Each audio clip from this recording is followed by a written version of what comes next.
Everybody talks about the van life, but they don't tell you how to get into the van life. Unfortunately, I do not have unlimited resources. I wish I could go to a dealer and pluck down whatever and buy whatever, a new Sprinter or something, but that's just not me. And I have to remember also, after I buy the vehicle, I'm going to have to dump a lot of money into it. So I've got to be really careful on what I buy. And then if I get a lemon, that's going to really set me back even more. So I'm trying to find a vehicle that will work for me. And what that's resulted in, despite looking and looking and looking and kicking a lot of tires, that means back to the vehicle auction for me. Now, when going to a vehicle auction, there are three things you want to remember.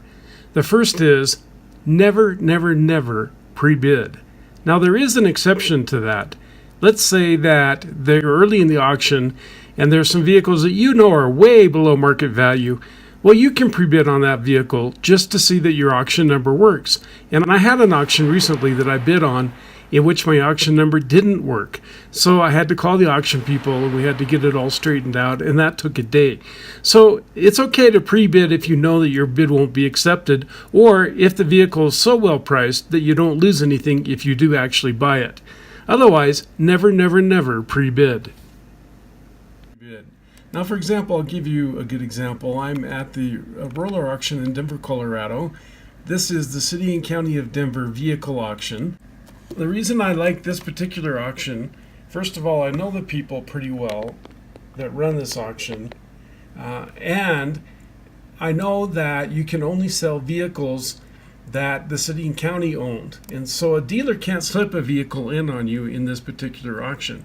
Now, Roller does run other auctions, so you have to know your auction. But in this particular auction, it's guaranteed to be owned by the city or by a county. Otherwise, you can't buy it. I want to know whether this is a county-only auction or whether dealers can put their vehicles in this auction too.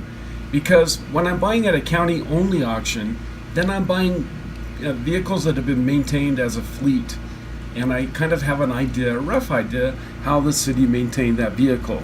Of course, there are no guarantees. The vehicle might be great, it might not be so great, and it is always buyer beware. But what do you think a dealer does when he gets a lemon car?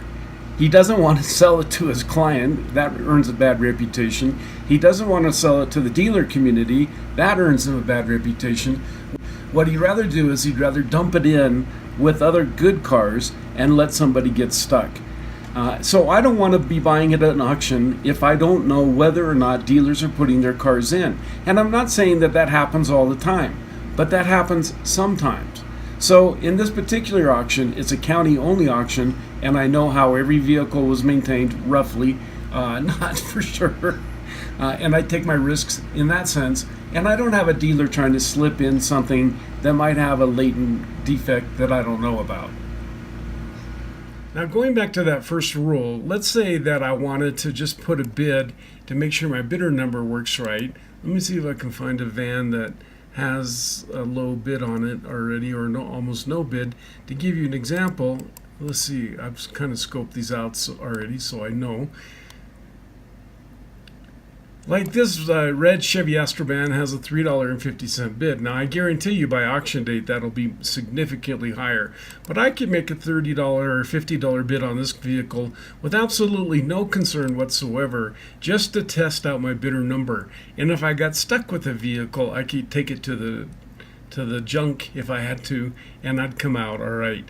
And so in that case, it's okay to pre-bid. But otherwise, never pre-bid. Now look what this idiot's done. He has not inspected this vehicle, yet he has a bid of $2,550. Requires $2,600 as the next bid. How do I know he hasn't inspected the vehicle? Well, Roller's terms are you can't inspect this vehicle for 2 more days. So if the inspection is not open to me, presumably the inspection is not open to this guy either. And here he is bidding $2,500 on a van he's never seen. So what do you get out of a vehicle inspection? This is rule number 2. Always do inspect the vehicles. What we're looking for is several things. Open the hood and check and make sure the frame remains straight. You're looking for accident damage. Check for rust. See if there's any rust on the body that might be a factor, or some other thing about the body. But on closer inspection, you might find that a vehicle has some damage that you didn't realize it had. And the next thing you want to check is the oil. You want to pull the oil stick out and feel the oil, and if it feels gritty, that could be the engine coming apart in small, tiny pieces, and an indication that there is a major engine problem. Smell the oil and see what it smells like. Does it have a burnt smell to it, or does it have an odd smell to it? If it has an antifreeze smell to it, run from that vehicle unless you're prepared to do an engine. Take a look at the interior. Turn the engine on if they'll allow you to do that. In this vehicle, in this auction, they will let you do that. So I would turn the vehicle on, and what I'm looking for are check engine lights. Sometimes those check engine lights don't come on until you've let the vehicle run for a while. I was looking at a vehicle the other day, and the check engine light on the vehicle didn't come on until I had both air conditioners. It had two air conditioners in it. The check engine light didn't come on until I was running those air conditioners, and then it sure came on. Put the darn car in gear and see what happens. It should shift into gear easily, into drive, and when you shift it into reverse, you don't want to hear any grinding noises. Now the third thing you want to do is check the value of the vehicle. I checked the value of this Honda Odyssey. It's a 2002 Honda Odyssey. You can see from the pics that it's an average shape. And to check the value, I went to Kelley Blue Book. I'm going to go to My Car Blue Book value because I don't want a dealer's price. My car's value, again, second time you have to hit that screen. Year 2002.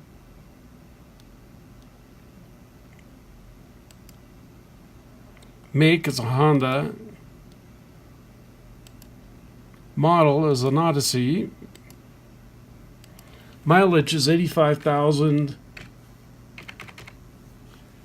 And let's see what the trade-in value would be for that vehicle. Zip, I have to put in my zip. I'm not sure if supposedly values change by the zip code. Now it gives me an option of choosing the high style or the low style. Since the auction doesn't really give me the information about which one of these it is, I'm going to be conservative in my view and go for the least expensive style.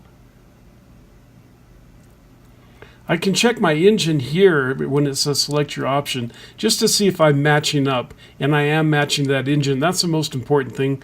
All the rest of it isn't going to give you much of, generally isn't going to give you much of a change. Pick the color. For some reason you have to do that. I'm going to give it a good value instead of saying fair. It's probably fair, but I'm going to give it good. And now let's see what the Blue Book value would be.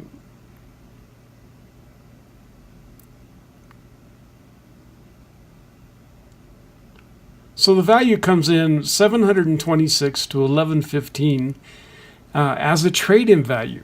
So here's the deal. You probably can't buy that car for trade-in value in the Denver area at an auto auction or anywhere that I know of. So a couple of things. If you find the vehicle at that trade-in value, you probably have a pretty good deal. But also that tells you that you ought to be very careful. Make sure if you're buying that car on the street that they're not selling it for that cheap for a reason. The second thing is, if you hit that number, because you have such a good deal, it's a good buy. And if you're into buying and selling cars, then that's the buy button. In my case, I'm looking for a van. I'm not buying and selling cars. But if I were, that would be a buy button. And even if it's not, it's a car I would think about buying for the short term because I know I could get out of it. By the way, if you're going to go to a dealer and trade your vehicle, call me or put it on Craigslist or do something. You'll sell it quickly. Don't sell it for the trade-in value and give the dealer all that profit. They have several passenger vans. They have 3 passenger vans that are coming up. And I'm not really looking for a passenger van. The problem is I've got to insulate the darn thing. And glass is a terrible insulator. So I'm not really excited. How would you insulate all of that? It would be very difficult to either cover it or insulate it. So now you're stuck with smoky glass that a policeman could shine his light through. It just really wouldn't be an ideal situation for me. But you can see that it's got a lot of room. The seats are already out of it, so that would save me a big pain. To most people that would be a slight problem, but for me it would be a big pain. So I'm going to consider these, and they're not drawing very good bids right now, which encourages me a little bit. There are some small shuttle buses, and I was really considering these, but because I've done my research, I checked the fuel economy, 10 miles a gallon, 8 to 10. So that's a problem for me. With these low miles, this one has 107,000 miles on it. I could see that this potentially might be a pretty good deal. And look inside, I think I've wanted to convert one of these for years. So I think it would be a real lot of fun to convert this.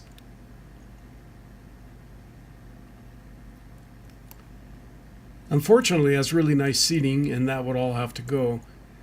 And it has a wheelchair lift, which my understanding is inoperable, but it would help getting equipment in and out, or getting bicycles or motorcycles or whatever in and out. I don't ride a dirt bike anymore, but maybe I'll go back to a dirt bike at a later date. Anyway, I think a shuttle bus probably is not for me, but I'm open to it all. At this point, I've been looking for a van for so long that I'm really ready to push the button. Finally, they have some small school buses, different than the larger school buses. And I'm kind of interested in these because some of them have the right diesel engine, and that's a 7.3 liter V8 diesel engine. The wrong diesel engine is a Powerstroke 6.0L. It's one of the worst diesel engines, has a horrible reputation, guaranteed to cause problems. But the 7.3 supposedly is a 500,000 mile vehicle. So although this doesn't do very good for stealth vanning, it might be a vehicle for me. Let's take a look inside quickly.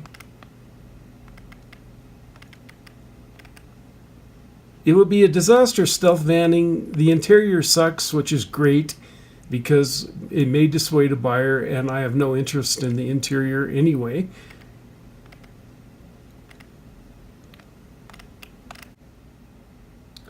So I'll have to see whether a little school bus like that would work.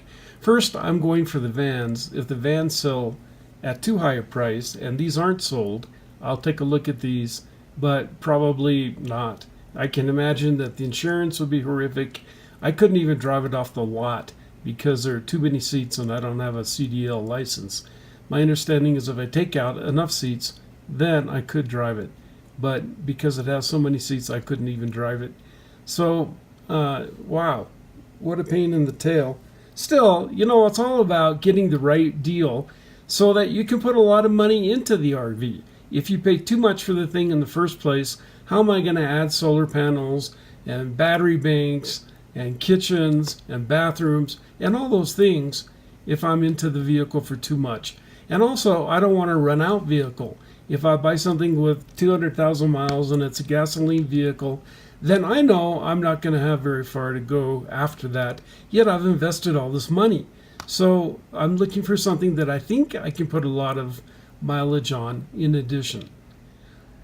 So guys, I really, really appreciate you tuning in. If you like what you see, please like. If you know somebody that maybe is thinking about buying a van, why not share the video? It'll give them some tips if they go to an auto auction. And most of all, the comments are really, really important.